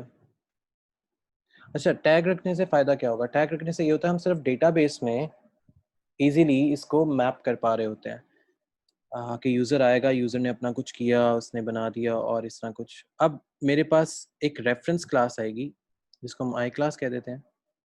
ये रेफर क्लास होती है जिसमें मैं इसको ये बताऊंगा कि इसका फॉन्ट क्या होगा। फॉन्ट इसको मैं देता हूँ FAS और फॉन्ट का जो यूज़र होगा उसको शील्डेड कर देते हैं, SHILD शील्ड। अच्छा इससे मतलब क्या है? इससे मतलब ये होता है जब हम कोई रेफरेंस आईडी यूज़ कर रहे होते हैं, रेफरेंस कोई भी चीज़ यूज़ करते हैं, तो हमारे पास ना एक टैग्स जनरेट होते हैं। उन टैग्स को जनरेट करने से हमें फ़ायदा ये होता है कि हम बहुत सी एक जो चीज़ें होते हैं ना उनको लेके चल भी रहे होते हैं और बहुत सी चीज़ों को लेके नहीं भी चल रहे होते। तो हमारे पास ये टैग इस तरह बंद हो गया। अब ये टैग को हम शो क्या करवाते हैं, ये टैग है क्या चीज़? मैं कहता हूँ कि ये मेरी पोस्ट है, या मैं इसको कहता हूँ यूज़र पोस्ट। अच्छा ये यूज़र पोस्ट इतनी है, तो अगर मैं इसको यहाँ पे शो करना चाहूँ तो अभी शो नहीं होगी क्योंकि इस यूआरएल के अंदर हमारे पास ऑथेंटिकेशन यूज़र जो है वो नहीं आया अभी। तो ऑथेंटिकेट यूज़र एक्चुअली इसमें भी वही एंड एफ वाला चक्कर है। तो अगर मैं यहाँ पे एंड एफ लगा देता हूँ और मैं एक टैग लिख लेता हूँ पहले, बिफोर डूइंग एंड एफ मैं यहाँ पे एक टैग ऐड कर देता हूँ कि यूज़र अपने आप को रजिस्टर्ड कर ले। तो मैं एक रजिस्टर्ड का टैग बना देता हूँ। यूआरएल यहाँ पे REGIST या रजिस्टर्ड पे जाएगा, लेकिन हमारे पास अभी रजिस्टर्ड के नाम से कोई HTML वगैरह कोई नहीं है, तो ये हमें बस एरर शो करेगा। क्लास इज इक्वल्स टू, इधर मैं एक बटन बना देता हूँ, इसका भी वाइट टेक्स्ट ही रख देते हैं। टेक्स्ट आप अपनी मर्ज़ी से भी रख सकते हैं। अगेन मैं M2 इसको टेक्स्ट की फील्ड में दे देता हूँ ताकि मेरे पास जो है वो सब कॉन्शियस डेटा जो वो ईजिली रहे। यहाँ पे अगेन आई क्लास का tag which is equals to again वही सेम फॉन्ट FA डैश। अब यहाँ पे साइन इन आएगा, यहाँ पे साइन इन आ गया, और जो मैंने ऊपर एक टैग यूज़ किया था ऑल्टर, वो आ जाएगा ALT ऑल्ट, और मेरे पास ये टैग जो है ये बंद हो गया। और यहाँ पे मैं इसके बीच में शो ये कर दूंगा साइन अप, और यहाँ पे मैं इसके टैग को बंद कर दूंगा एंड एफ कह के। ये मैंने इसमें इसको बंद कर दिया और इसको मैं रन करके देखता हूँ। तो अब यहाँ पे मेरे पास यूज़र पोस्ट यूज़र ओके, क्योंकि मेरे पास यूज़र की अभी कोई URL नहीं है यूज़र पोस्ट में मेरे पास। अच्छा URL के अंदर यूज़र में मेरे पास अभी ऐसा कुछ नहीं है, तो मैं यूज़र में जाता हूँ। अब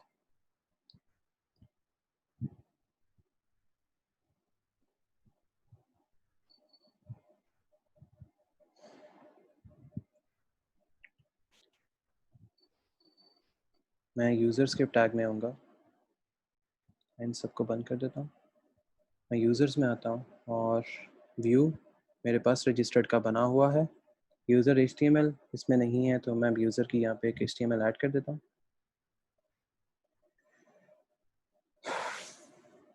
एक HTML फाइल बनाई यहाँ पे regist या registered की .html। अब यहाँ पे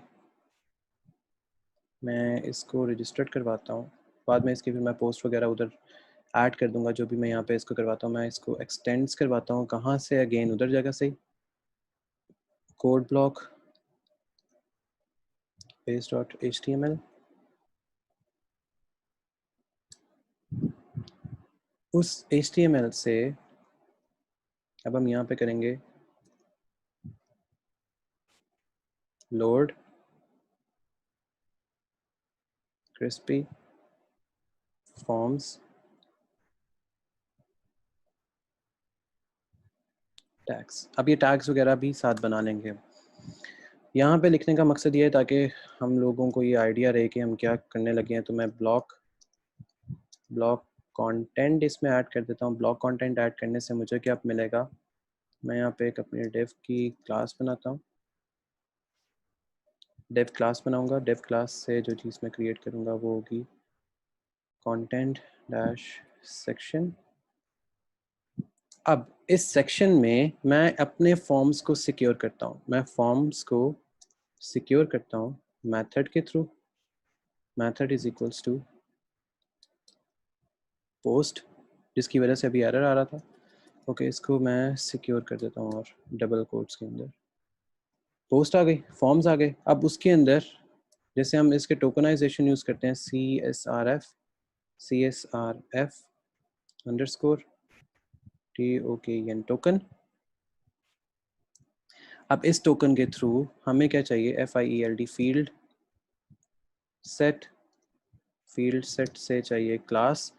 क्लास के थ्रू हमें क्या चीज़ रिक्वायर्ड होगी, फॉर्म डैश ग्रुप। अब उस ग्रुप में मुझे क्या रिक्वायर्ड है, मुझे अभी फ़िलहाल तो कुछ नहीं पता। तो मैं यहाँ पे एक LEGND लेजेंड की एक क्लास बनाऊंगा। लेजेंड क्लास, इस क्लास के through what I am going to do, okay, इस क्लास के थ्रू मैं एक बॉर्डर क्रिएट करता हूँ। इस बॉर्डर के बॉटम पे टैग लगाता हूँ MB-4 का टैग, और मैं यहाँ पे उसको लिख देता हूँ कि ज्वाइन नाउ। एक मेरे पास टैग ये हो गया लेजेंड के टैग में। और इस टैग के साथ साथ मैं साथ ही फॉर्म्स को सिक्योर कर लेता हूँ। सो फॉर्म्स CRISPY क्रिस्पी, मेरा फॉर्म सिक्योर हो गया। फील्ड टेस्ट के बाद कोई अगर अपना बंदा डेटा अपलोड करना चाहता है तो मैं उसको कहता हूँ ठीक है अपना डेटा अपलोड कर दो, मुझे उससे कोई टेंशन नहीं होगी। क्यों नहीं आगे, मुझे उससे कोई टेंशन नहीं होगी। और टेंशन क्यों नहीं होगी, क्योंकि जो डेटा होगा मैं उसको ग्रुप में ऐड करवा देता हूँ। इससे फ़ायदा क्या होगा, इससे फ़ायदा ये होगा कि मेरा कोई भी जो बटन का टैग है CLASS class equals to BTN button, BTN button और उसकी आउटलाइन, आउटलाइन आ गई। आउटलाइन में मेरे पास उसकी कोई इन्फो आ जाएगी। एंड टाइप में मैं इक्वल्स टू कर दूंगा BMIT सबमिट। सबमिट में क्या चीज़ जाएगी, सबमिट में जाएगा मेरे पास साइन अप। साइन अप हो गया, डिव क्लोज हो गई, फॉर्म्स आ गए। और इस डिव के अंदर क्लास बॉर्डर, इस बॉर्डर से हमें क्या चीज़ मिलेगी, टॉप रिकग्निशन, मतलब टॉप रिकग्निशन कह रहा हूँ, टॉप जो उसका होता है वेबसाइट का किसी भी ब्लॉग का वो। और इसको मैं 3 पॉइंट्स नीचे तक इसको ऐड कर देता हूँ। ऐड करने के बाद जैसे हमने स्मॉल का टैग पहले यूज़ किया था, इसी तरह मैं यहाँ पे स्मॉल का टैग यूज़ करूँगा ताकि मैं अपने टॉप हेडर के ऊपर एक टेक्स्ट शो करवा सकूँ। क्लास टेक्स्ट होगा ये म्यूटेड होगा। इसके फ़ायदा ये म्यूटेड टेक्स्ट का कि आप इसमें कोई भी चीज़ ऐड अप करवा सकते हो विदाउट एनी हेजिटेशन। तो मैं यहाँ पे कहता हूँ ऑलरेडी, अगर अकाउंट है, हैव एन ACCOUNT अकाउंट। अगर आपका ऑलरेडी अकाउंट है तो आप क्या करो, आप डायरेक्ट उस अकाउंट की इंफॉर्मेशन पिक करो डेटा में से, और उस डेटा को हम रेफर ले जाते हैं, HREF रेफरेंस पे ले जाते हैं। वो रेफरेंस हम कहाँ लेके जा रहे हैं, वो हम रेफरेंस लेके जाते हैं URL के पास, जो कि हमारे पास अभी रजिस्टर्ड है। यहाँ पे हम अपनी URL लॉगिन की बनाएंगे या लॉगिन का कोई फॉर्म बनाएंगे, और ताकि हम यहाँ पे इजीली उसको साइन अप करवा सकें या साइन इन करवा सकें। तो यहाँ पे आएगा साइन इन। इट मीन्स कि हर चीज़ जो है आपस में कनेक्टेड रहेगी, और कनेक्शन होने के साथ साथ वो हर चीज़ साथ साथ लेके चल रहा होगा हर चीज़। तो यहाँ पे मेरे पास आ जाएगा एंड ब्लॉक कंटेंट। मेरा ब्लॉग जो है वो एंड कंटेंट में चला गया। अच्छा, अब ये वो पार्ट, अब इसमें लॉगिन का हमारे पास पेज नहीं है, तो यहाँ पे लॉगिन की बजाय, लॉगिन जो है वो हमारे पास इसकी URL का कोई पेज नहीं है रेफरेंस में। मैं इसको REGIST या रजिस्टर्ड ये भी दे दूँगा फिलहाल के लिए, और मैं इसको फ्रंट एंड पे चेक करता हूँ अब। ओके, अब मुझे यूज़र का व्यू लिखना है, इसमें और कोई एरर नहीं है। Okay good. ओके, एक गड़बड़ ये होगी कि ये डायरेक्ट यहाँ पे लिखा हुआ, शिट, ये शायद गड़बड़ थी, इस वजह से शायद वो डायरेक्ट नहीं गया। ये आएगा TEMPLATES टेम्पलेट्स स्लैश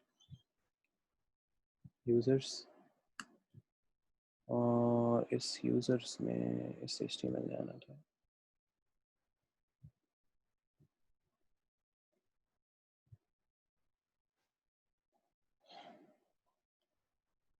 ये एक्चुअली इस यूज़र का पार्ट है, ये इस यूज़र के अंदर इसने आना था, और ये यूज़र के टेम्पलेट्स में यूज़र्स हैं, यूज़र्स के अंदर ये रजिस्टर्ड है। अच्छा, अब यहाँ से इसको करके देखते हैं। ओके सही है। अब इसकी सिर्फ आगे हमारे पास व्यू और मॉडल, मॉडल्स में प्रोफाइल है, व्यू में, फॉर्म्स में हमारे पास रजिस्ट्रेशन भी है, व्यू में हमारे पास रजिस्टर्ड है। ठीक हो गया। यूज़र HTML भी वहाँ पे रजिस्टर्ड है, और फॉर्म्स के थ्रू भी वहाँ पे सारी चीज़ें रजिस्टर्ड हैं। इट मीन्स कि यूज़र्स हमारे पास कंप्लीटली काम कर रहा है।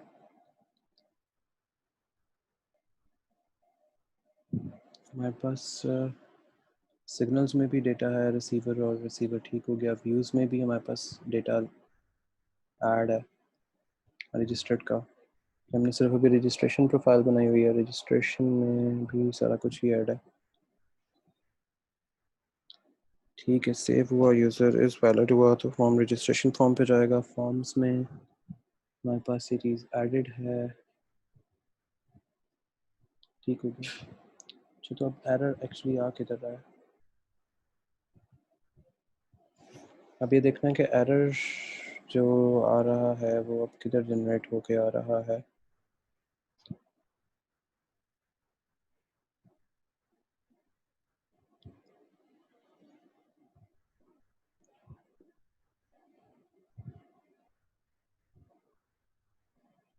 तो ये forms.py है। व्यूज़ में अगर आता हूँ तो व्यूज़ में मेरे पास क्या क्या है, यूज़र रजिस्ट्रेशन फॉर्म है, मैसेजेस हैं, ठीक हो गया।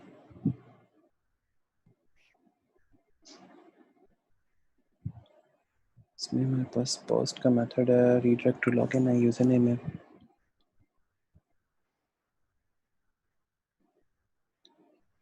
यहाँ पे आएगा हमारे पास user REGIST register dot HTML।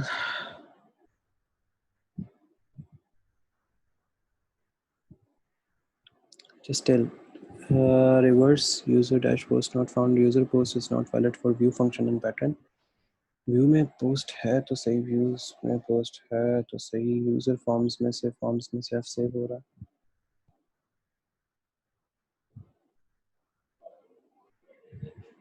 Register post है भी और यहाँ पे यूज़र का डेटा भी अवेलेबल है। ये तो सारा कुछ यहीं पे है।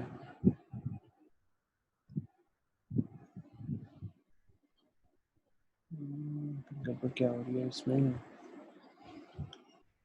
F request method user registration form से इधर चला गया।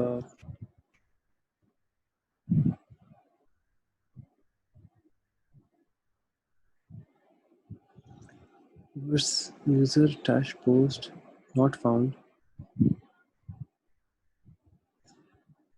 User post.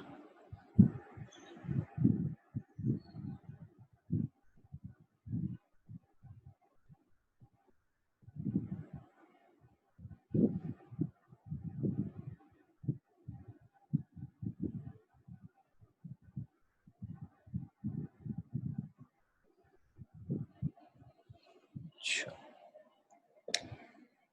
ये यहाँ पे किस वजह से जनरेट हो रहा है?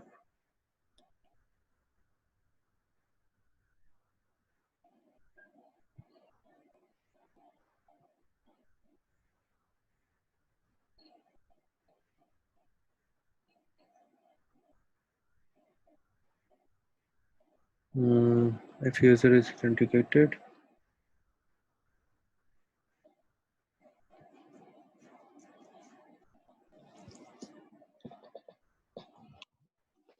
यूजर डैश पोस्ट जो है ये ऐसे क्यों जनरेट कर रहा है? इसमें छोटी छोटी एक्चुअली मिस्टेक्स हुई होती हैं जिसकी वजह से ना एक एरर जनरेट हो जाता है जिसको पकड़ते पकड़ते अच्छा खासा टाइम लग जाता है।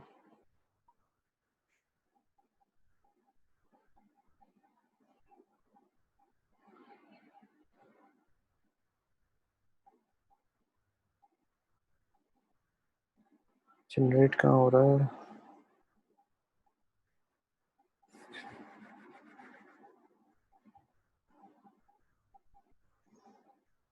अच्छा, अगर मैं इसको रिमूव कर देता हूँ, इस चीज़ को अगर मैं रिमूव करता हूँ,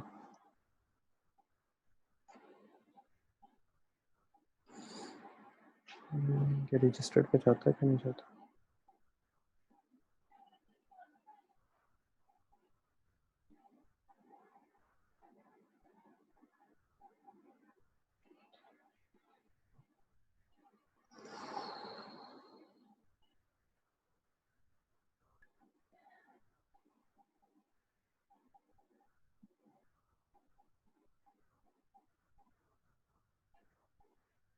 Reverse for register is not valid. View function.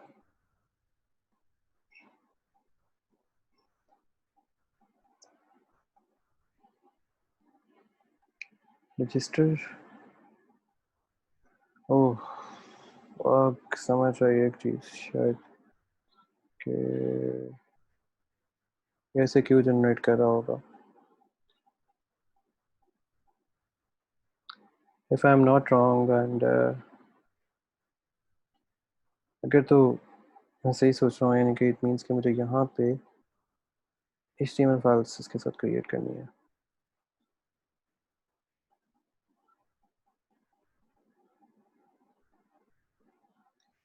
If I am not wrong तो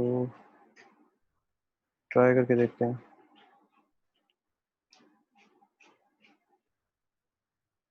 posts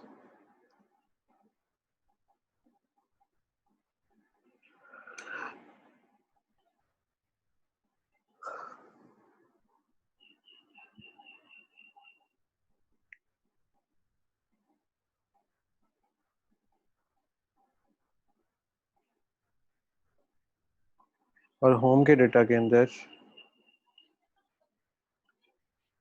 post content blog body media post updated dated. Okay,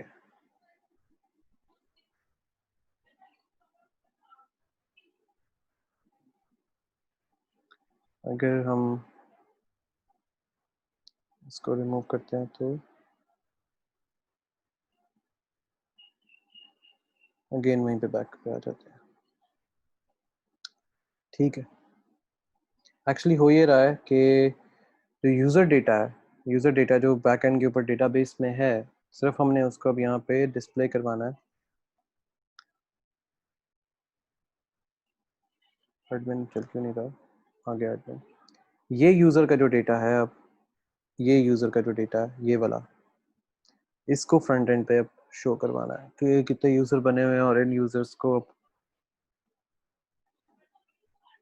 हमने फ्रंट एंड पे लेके आना है। इस पे फ्रंट एंड पे इसको लेके आने के एक तो ये तरीका सिंपल था, HTML को यूज़ करते हुए इन प्रोफाइल्स को फ्रंट एंड पे शो कर दिया जाए कि इसमें क्या डेटा आ रहा है, क्या डेटा नहीं आ रहा। एक तो तरीका ये था, सिंपल इनको इस तरह लिंक किया जाए और इनके लिंकेज को यहाँ पे शो कर दिया जाए। एक तरीका ये है, अब मॉडल्स में इनको क्रिएट किया जाए, जैसे कि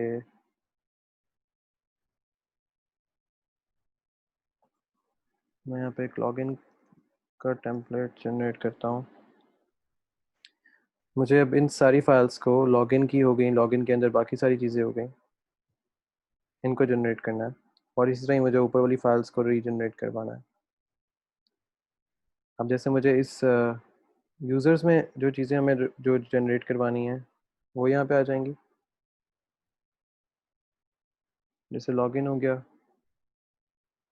मैं यहाँ पे एक और HTML फाइल चाहिए होती है, PROFIL, प्रोफाइल जनरेट की चाहिए होगी। रजिस्टर्ड हो गया, लॉगिन हो गया, प्रोफाइल जनरेशन हो गई, और लॉग आउट की प्रोफाइल हो गई।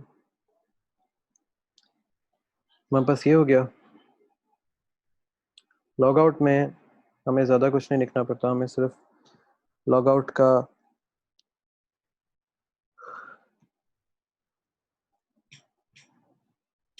टैग ही बनाना होता है। तो लॉग आउट की जो फाइल है ये सबसे सिंपल होती है, हम सारा काम वहीं से करते हैं, एक्सटेंस से ही सारा कुछ किया जाता है, जैसे blog code base dot HTML, क्योंकि हमारा मेजर वही है file. Blog content,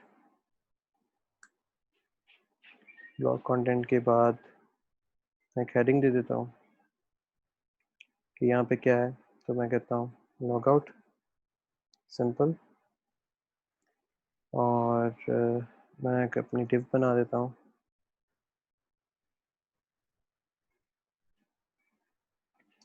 div class, और क्लास को मैं बॉर्डर असाइन कर देता हूँ, BORDER बॉर्डर। उसी तरह ऊपर से टॉप के पॉइंट्स जो हैं वो 3 हो गए, PT-3,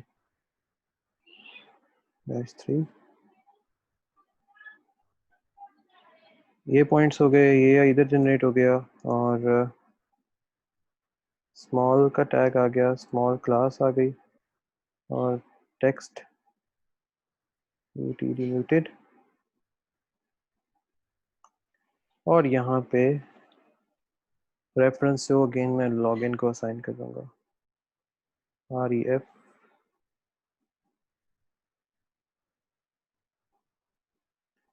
अगेन URL जाएगी, URL किसको जाएगी, लॉगिन को,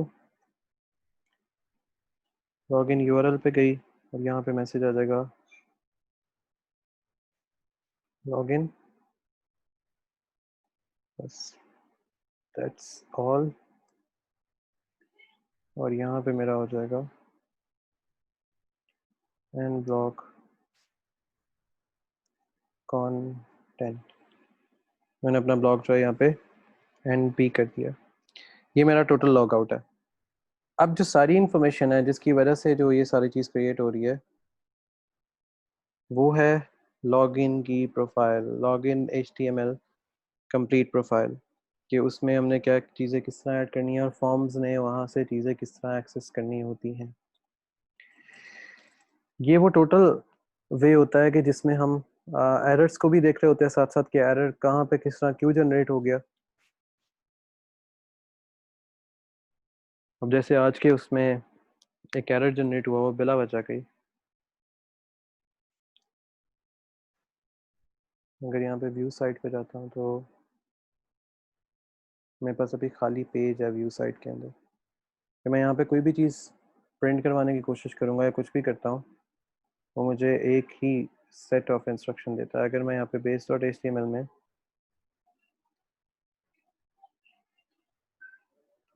अगर मैं यहाँ पे पैराग्राफ लिखता हूँ, दिस इज माय पेज, ये मेरे पास यहाँ पे शो हो रहा है। इट मीन्स कि ये रिस्पॉन्सिवली वर्क कर रहा है, सिर्फ जो डेटा हमें एक्चुअली यहाँ पे रिक्वायर्ड है वो यहाँ पे नहीं आ रहा। इट मीन्स कि मुझे यहाँ पे डेटा रिक्वायर्ड होगा कोई ना कोई चीज़ शो करने के लिए। इट मीन्स कि मुझे स्टैटिकली हर चीज़ को मूव करवाना पड़ेगा ताकि मैं अपना डेटा जो है वो इजीली यहाँ पे शो करवा सकूँ। तो ये तो सारा कुछ मूव कर रहा है। इसके लॉजिकली इसमें क्या चीज़ इसको पिक नहीं करने दे रही, सारे डेटा को, माई ब्लॉक को, ये सारी चीज़ों को। माई ब्लॉक का तो टाइटल ऊपर शिफ्ट हो गया था। अगर आप लोग इसके ऊपर जैसे देखें तो यहाँ पे तो जेंगो एप्लीकेशन टेस्ट तो यहाँ पे लिखा हुआ आ रहा है।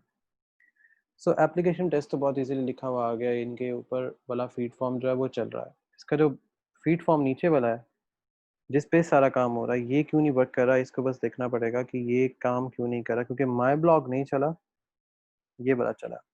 इट मीन्स कि माई ब्लॉग से कोई स्टाइल शीट या लिंकेज का कोई एरर है जिसकी वजह से ये नहीं चल रहा। चलें इसको मैं साथ साथ देखता हूँ। अब मैं उसका जो शिरोज आपका जो एरर था मैं उसको देख लेता हूँ कि वो आपका क्या है। बाकी सारे भी आप लोग का यहाँ तक इसको कंप्लीट आज शाम तक कर लेना ताकि कल हम इसको ना आगे फर्दर मूव करवा सकें तेज़ी से। मैं तब तक इस एरर को भी रिजॉल्व कर लूँगा कि एरर किस तरह जनरेटेड है और किस क्यों जनरेटेड है। अच्छा शिरोज आप एक काम करो कि जी जी हसन। सर ये समझ नहीं आ रही सर, काफी हैवी हो गया सर। सर चीजें हो रही हैं, कुछ समझ आती है पीछे से सर सब भूल जाता है सर। यानी कि sir model view URL sir ये सारा मिक्सअप हो गया सर। देखें समझ नहीं आ रही सर ये काम कर किस तरह रहा है। पहले चलता है मॉडल, जी सर। ठीक है। मॉडल व्यू को रिक्वेस्ट भेजता है, मॉडल व्यू को रिक्वेस्ट भेजता है, ठीक सर। मॉडल व्यू को रिक्वेस्ट भेजेगा। इस व्यू के रिक्वेस्ट में जाना होता है इस HTML के पास, ठीक है। ठीक सर। इसको कहते हैं मॉडल व्यू और टेम्पलेट। इस टेम्पलेट अभी जैसे आपने देखा था वो एरर जो जनरेट हो रहा था, वो एरर इसी वजह से जनरेट हो रहा था। वो कहता है कि व्यू के फंक्शन में कोई ऐसी चीज नहीं पड़ी हुई जो आपको इधर शो हो जाए इजीली। लेकिन अगर मैंने यहाँ पे सिंपल सा एक पैराग्राफ लिखा था तो वो तो यहाँ पे शो हो गया। इट मीन्स कि कोई टैग ऐसा है जो हमने यहाँ पे लिखा था अभी base.html के अंदर, कुछ ऐसी इंफॉर्मेशन है जो कि इस टैग से व्यू पोर्ट से इसको शो नहीं करने दे रहा बाकी डेटा। कोई भी पॉसिबिलिटी हो ठीक है। सकती है क्योंकि जेंगो है। जेंगो की जब HTML लिखी जा रही होती है, जैसे यहाँ पे हमने लिखी है, ये एक्चुअली HTML है जेंगो की, ये प्योर जेंगो है। ठीक। इसके अंदर एंड एफ का टैग मतलब होता है जब आप अपना पैराग्राफ या अपना पूरा डेटा एंड कर देते हो। एंड एफ ये होता है। पोस्ट डॉट फाइल का मतलब होता है कि आप कोई चीज पोस्ट कर रहे हो। ब्लॉक कंटेंट का मतलब होता है आप अपना कोई ब्लॉक पैराग्राफ या स्टार्ट करने लगे या आप अपनी बॉडी स्टार्ट कर रहे हो, जिसको सिंपल वर्ड्स में बॉडी कहते हैं ना HTML में। यहाँ यस पे सर। ब्लॉक होता है, यहाँ पे ब्लॉक कंटेंट होता है। ब्लॉक कंटेंट बॉडी की माने होता है। एक्सटेंड्स बेस्ड HTML से ये कर रहे होते हैं कि हमारा सारा फंक्शन, ये जो सारा HTML का डेटा होता है, ये एक फाइल के ऊपर base.html पे राउट कर रहा होता है। अगर आप base.html की जगह कुछ भी रखवा लो, base.html ना लिखो, यहाँ पे home.html लिख लो या कुछ भी लिख लो, तो वो डेटा वहां पे राउट होना शुरू हो जाएगा। लेकिन base.html फाइल इस वजह से बनाई जाती है कि हमने जब अपनी सेटिंग्स में इसको वापस अपलोड करना होगा ना इसमें, तो यहाँ पे स्टैटिक यस फाइल सर। बनेगी। यहाँ पे हमारे पास बनेगा बेस। इसको आपको एक चीज सिखाता हूँ। यहाँ पे बनेगी static static डॉट फाइल्स। यहाँ पे हमारे पास आएगा फिर ये static डॉट बेस। यहाँ से फिर हम सारी फाइल्स को रीजनरेट करवाना स्टार्ट हो जाते हैं। असल में जेंगो अजीबोगरीब लैंग्वेज होने के साथ साथ थोड़ी सी डिफिकल्ट भी होती है। डिफिकल्ट नहीं होती, बस ये है कि इसका जो सिंटैक्स स्ट्रक्चर है ना वो थोड़ा सा ना कॉम्प्लिकेटेड है। यस सर, बिल्कुल वो चीज समझ आ जाती है सर। मैंने ये जितना आपने कराया ना अब तक सारा कर लिया है, अपने लैपटॉप पे भी रन किया। लेकिन सर बेसिक कॉन्सेप्ट जो है ना वो थोड़ा गुडमुड हो जाता है सर। सर वो एक ये मिनट सर, जी जी व्यू को सर व्यू को एक्सप्लेन कर दें सर। व्यू में हमने जो काम किया हुआ सर, व्यू ये एक दफा देखो एक्सप्लेन कर दें।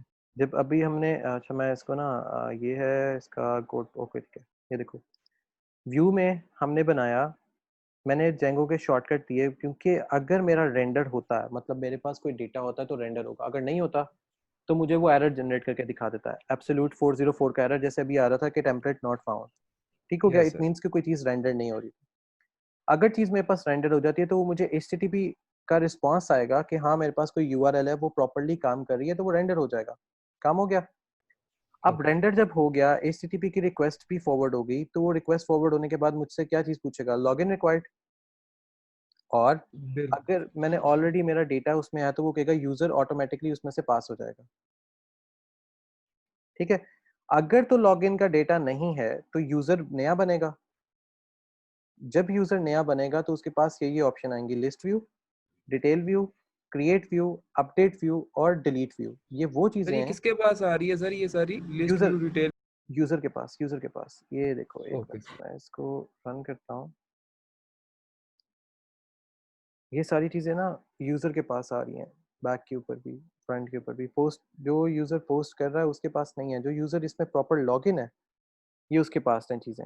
अब अगर तो वो सारा कुछ हो गया तो मैं कहता हूँ कि एक मॉडल बनेगा पोस्ट के नाम से, जिसमें यूजर को ये सारी फैसिलिटीज हासिल होंगी। यूजर का एक पीछे बैकएंड के ऊपर पोस्ट बनी और उसने ये अपनी सारी चीजें यहाँ पे इंपोर्ट कर ली सर्वर एंड सर के ये ऊपर। क्या रिवर्स लेजी और ये इंपोर्ट सर्व, सर ये भी बता दें। मैं बता देता हूँ ये किधर एरर जनरेट हो गया। अच्छा वो यूजर पोस्ट के अंदर ही एरर जनरेट हुआ, अच्छा ठीक है। देखें, रिवर्स लेजी का मतलब होता है कि जब हम कोडिंग नहीं करना चाह रहे ना, मतलब प्रॉपर बैकएंड को प्रॉपरली सिक्योर नहीं करना चाह रहे, तो हमारा ये काम, जब हम प्रॉपर बैकएंड को सिक्योर नहीं करते ना, तो होता ये है हसन कि हम लेजी की कमांड यूज़ करते हैं कि बैकएंड अपना खुद ब खुद ही अपने आप को स्टोर कर ले या फेच करके अपना डेटा अपने पास संभाल के रख ले। बैकएंड के ऊपर हम इतनी ज़्यादा चीज़ें इतनी जल्दी सिक्योर नहीं कर पा रहे होते। उसकी रीज़न ये है कि कोई बंदा भी 24 घंटे बैकएंड के ऊपर तो नहीं देख रहा ना, हम सिर्फ फ्रंट एंड देख रहे होते हैं। जो भी डेवलपर होता है कुछ भी होते हैं वो सारे फ्रंट एंड के ऊपर देख रहे होते हैं चीज़ें किस तरह चल रही हैं, यूज़र की बेस पे फ्रंट एंड जो है वो उसको कैसे नज़र आ रहा है या कैसा नज़र नहीं आ रहा। अब यूज़र्स क्या करते हैं, जो होते हैं डेवलपर्स होते हैं, वो क्या करते हैं, लेज़ी की ये कमांड रख देते हैं कि अगर किसी से यूआरएल सेट नहीं हो रही या यूआरएल में कोई एरर जनरेट हो रहा है, वो क्या करते हैं अपने आप को पीछे से सिक्योर करके सिर्फ डेटा शो कर देते हैं जो आपको रिक्वायर्ड होता है। फिर सेटिस्फाई फाइल व्यू वो काम करता है कि आपने जो सिर्फ आपको व्यू उतना चाहिए उतना दिखा रहा होता है जितने व्यू से आपका काम बहुत इजीली चल जाता है।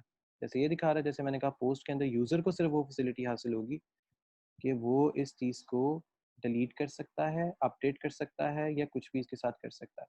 इन यूज़र्स को वो सर फैसिलिटीज़, ये जो अब इंटरफेस आ रहा है सामने, ये यूजर के लिए आ रहा है ये बैक एंड इंटरफेस है, ये यूज़र या का एडमिन इंटरफेस है? नहीं है, ये एडमिन का इंटरफेस है। Okay sir.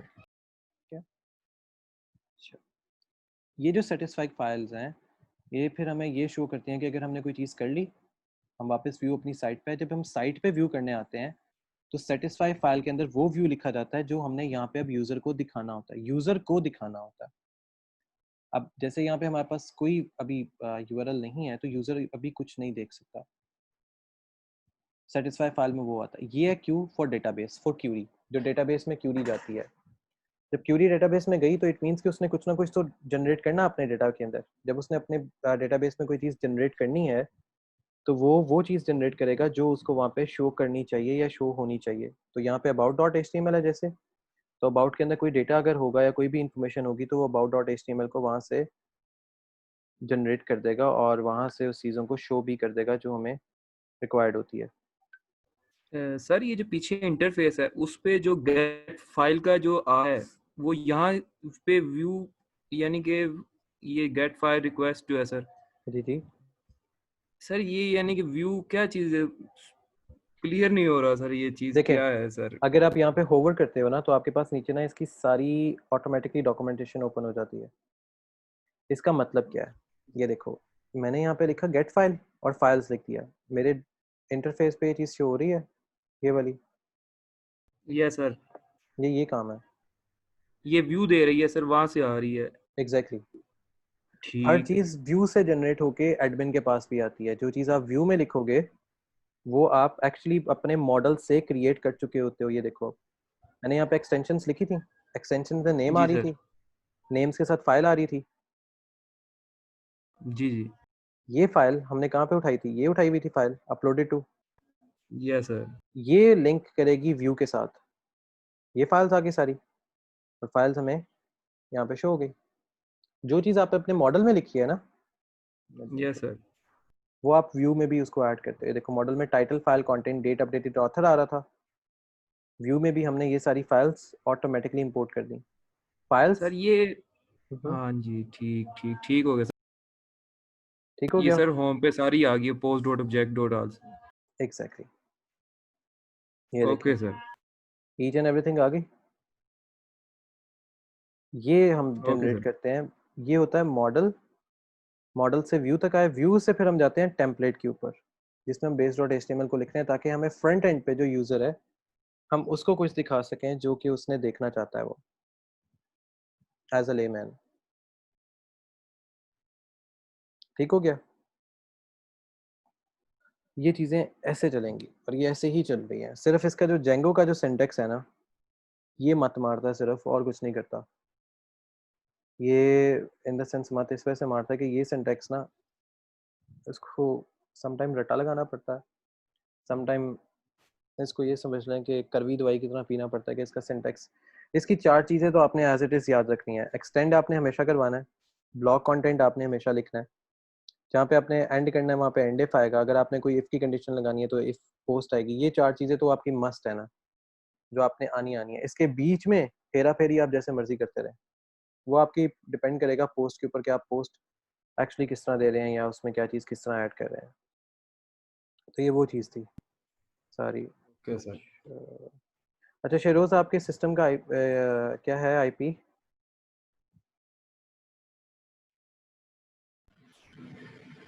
सर आईपी से कनेक्ट करना है सर। वही जो आपका एनीडेक्स का जो है, वो आपका क्या है, एनीडेक्स आईडी?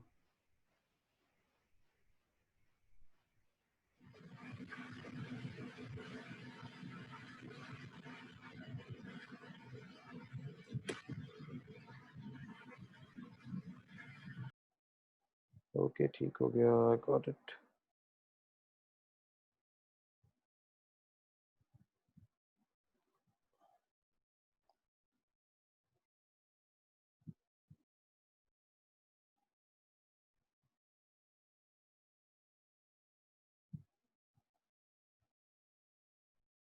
शेरोज एक्सेप्ट करो, आपको रिक्वेस्ट सेंड कर दी गई है और एक्सेप्ट कर लो।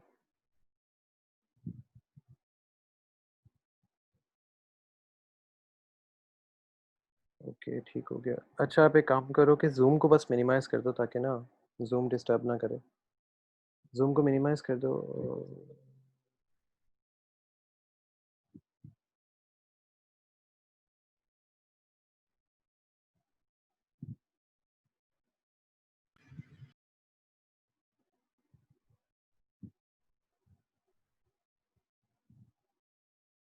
यानी अगर आप जूम को मिनिमाइज मिनिमाइज नहीं करोगे तो मेरे पास अजीबोगरीब इंटरफेस ऊपर। ओके ठीक हो गया।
ठीक है शेरोज़, अब आपका वो सेटअप बिल्कुल वहाँ पे सेट हो चुका है। अब आपने बाकी जैसी सारी चीज़ें जो की हुई है उसको इम्प्लीमेंट करो और वो चल जाएगा। बस ये छोटी-छोटी एक चीज़ें होती हैं, कॉमा हो गया और स्मॉल और कैपिटल लेटर्स हो गए। बस ये चीज़ें तंग करती हैं और सिर्फ़ इन्हीं की वजह से सारी चीज़ें जो हैं वो डिस्टर्ब हो रही होती हैं। बाकी सारा कुछ तो सही है। ठीक है?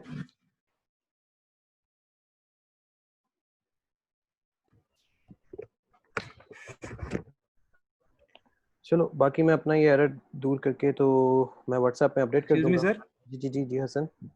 सर ये मॉडल्स में जो एक्सटेंशन और वो जो दूसरा जेनेरिक यूआरएल वो हम हर दफा ही तकरीबन यूज करेंगे जब नहीं, और भी मॉडल्स बनाएंगे? नहीं, जेनेरिक यूआरएल पता है तब यूज़ करनी पड़ती है। अभी देखो ना, अभी हमारे पास कोई ऐसा फंक्शन नहीं था। एक मिनट, जेनेरिक यूआरएल मैंने इसमें यूज़ की थी।